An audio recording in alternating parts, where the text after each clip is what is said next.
Bonjour les yaïs, ici Marie-Émilie Vriendour, la psy yaï. Aujourd'hui, je vais revenir sur un terme qui revient assez fréquemment et de manière assez récurrente dans les messages qu'on peut m'envoyer ou dans les posts que je lis. C'est la notion de caprice chez l'enfant. Donc, que ce soit en France ou au Sénégal, c'est vraiment un terme qui revient assez souvent. Et pour moi, le caprice, quand un parent vient me rapporter qu'il y a des caprices répétitifs chez un enfant, euh, pour moi, j'interroge deux choses. J'interroge déjà savoir à quel moment ces caprices interviennent, parce qu'en fait, si on regarde bien un enfant qui est dit capricieux, en fait, ces moments de caprice n'interviennent pas à n'importe quel moment. C'est souvent soit dans des moments ou des périodes de tension, je sais pas, un déménagement, l'arrivée d'un petit frère, d'une petite sœur, un changement de situation familiale, un changement de rythme avec l'école ou alors au contraire les vacances, ou alors des fois c'est le week-end. Enfin, il y a souvent une répétition dans le contexte où se produisent les caprices. Et puis, donc j'interroge déjà ça, à quel moment apparaissent les caprices, et aussi de quelle manière ils s'expriment. Est-ce que c'est un enfant qui va plutôt exprimer de la colère, en tapant par terre, en criant, en cassant tout, en tapant, ou est-ce que c'est plutôt un enfant qui va exprimer un caprice de manière plutôt renfermée, c'est-à-dire un enfant qui va bouder, qui va plus vouloir parler, qui va couper toute communication. Et dans ce cas-là, on peut parler aussi de caprice. Donc en fait, pour moi, quand un enfant est régulièrement, alors je ne parle pas d'un enfant qui fait un caprice une fois parce que ça pourrait être lié à rien de particulier de récurrent, et puis si ça se produit une fois, c'est pas vraiment un problème en fait. Euh, mais souvent, on m'interroge sur le fait que ça se reproduise de manière récurrente.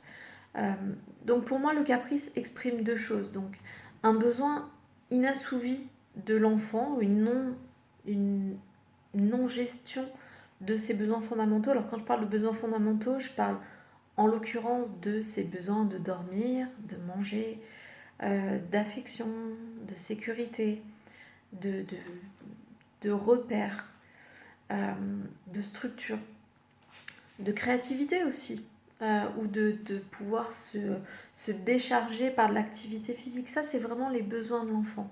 Et donc souvent, on observe que les caprices interviennent quand il y a une difficulté à gérer ou à générer des activités qui permettent à ces besoins-là de pouvoir s'exprimer. C'est pour ça que souvent l'enfant va avoir des caprices avant les repas ou le soir ou alors le matin quand il n'est pas bien réveillé, ou voilà, donc ou dans des moments de tension en fait, de tension interne.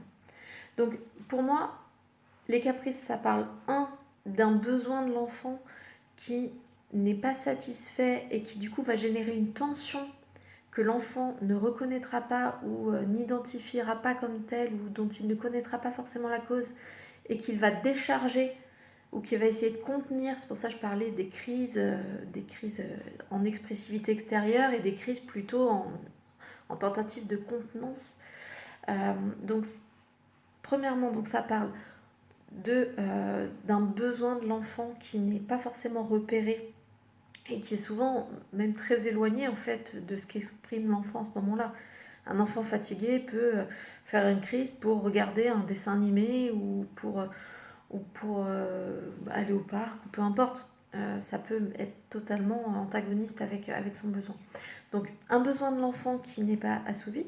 Et puis ça parle aussi d'une autre chose, c'est de l'incompréhension des parents face à ce besoin. C'est-à-dire que l'enfant n'identifie pas forcément ce besoin, mais que le parent non plus n'identifie pas ce besoin.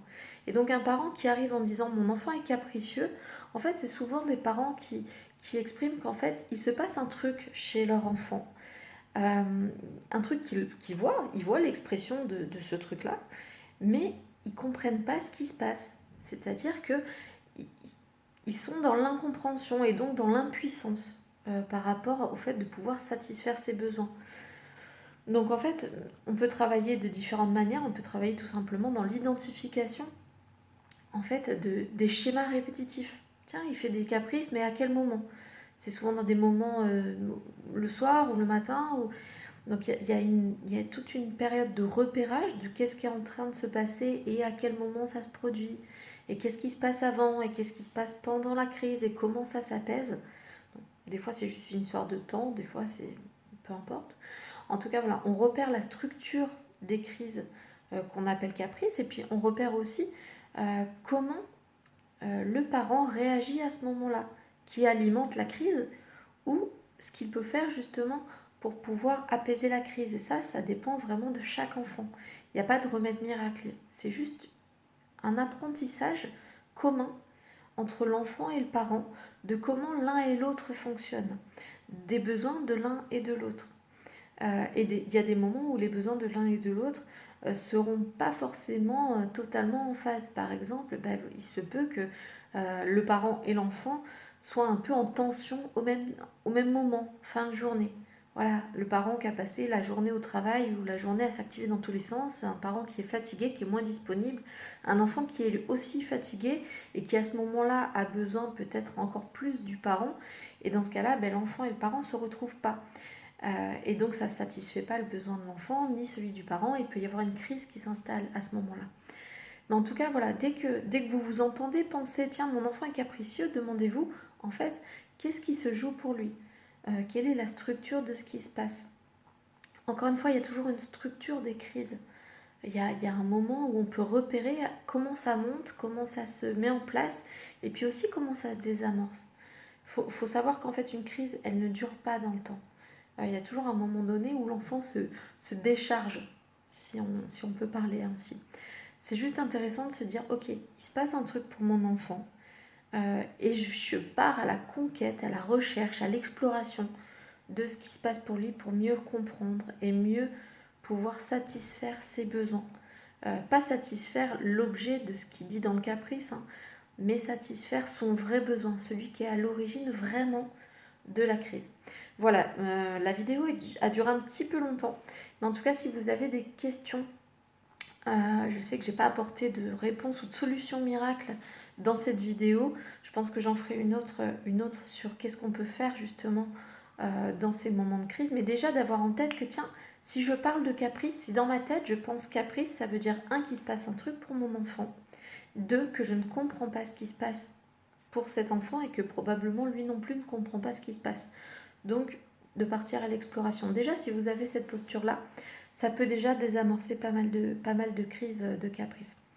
Voilà, dans la prochaine vidéo, j'essaierai de vous mettre 2-3 petits trucs à tester, en plus de ce que vous aurez déjà testé, pour pouvoir désamorcer ces crises et, et faire en sorte que votre enfant et vous compreniez mieux pour éviter de créer un enfant capricieux, alors qu'en fait c'est juste un enfant qui a des besoins et qui a peut-être du mal à l'exprimer. Voilà, je vous souhaite une bonne fin de journée et à très bientôt les gars. N'hésitez pas à me poser des questions juste en dessous de la vidéo ou à m'envoyer des messages. Je ne répondrai pas forcément à tous les messages, mais en tout cas, s'il y a des idées qui se recoupent, j'essaierai de faire des vidéos un peu plus ciblées. Voilà, je vous souhaite une très bonne soirée à toutes. Ciao, ciao!